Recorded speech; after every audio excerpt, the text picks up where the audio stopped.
Madam, मैं आपके पिता को बचा सकता हूँ, मुझे बस एक मौका दीजिए। तुम कौन हो? क्या तुम्हारा दिमाग ठीक है?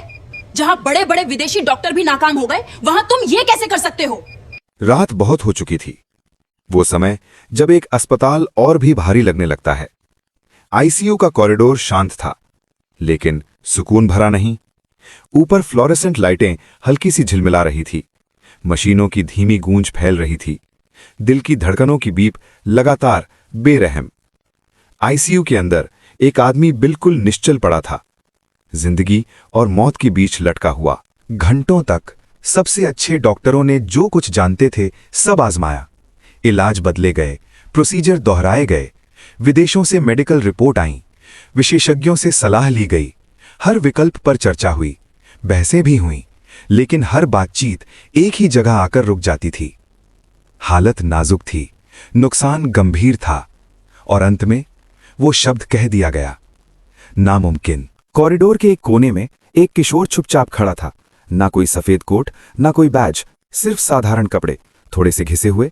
उसके हाथ हल्के से कांप रहे थे, कमजोरी से नहीं, डर से।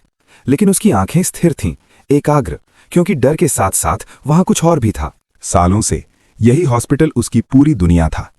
इन्हीं कमरों के बाहर वो रोज चाय बेचता था, दिन ब दिन, रात दर रात।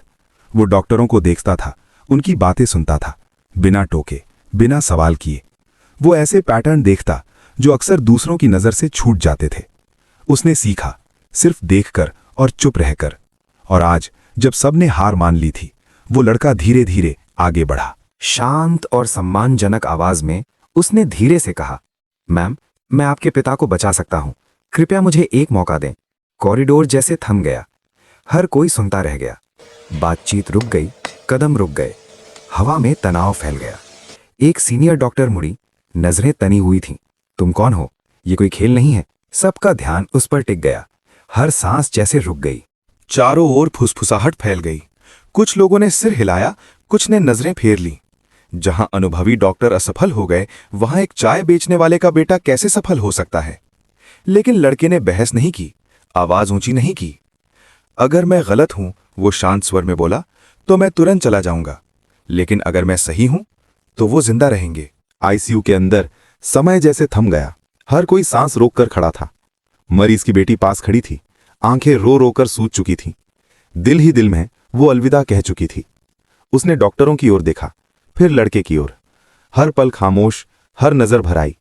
एक लंबा गहरा खामोश पल बीता, और फिर उसने धीरे से सिर हिला दिया। आशा की एक किरण जग गई। इसलिए नहीं कि उसे पूरी तरह भरोसा था, बल्कि इसलिए कि उम्मीद के पास खोने को कुछ बचा नहीं था।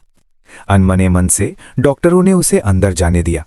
कोई भाषण नहीं, कोई नाटकीय हरकत नहीं। उसने हाथ कुछ नहीं लगाया, बस देखा। हर छोटी छोटी डिटेल पर ध्यान दिया, और धीरे धीरे बहुत सावधानी से गलतियां दिखाईं। कमरा शांत हो गया, हर कोई सुनने लगा, जैसे समय थम गया हो। कहीं कुछ सही नहीं चल रहा था, कहीं प्रतिक्रिया गायब थी, कहीं डोज मेल नहीं खा रही थी।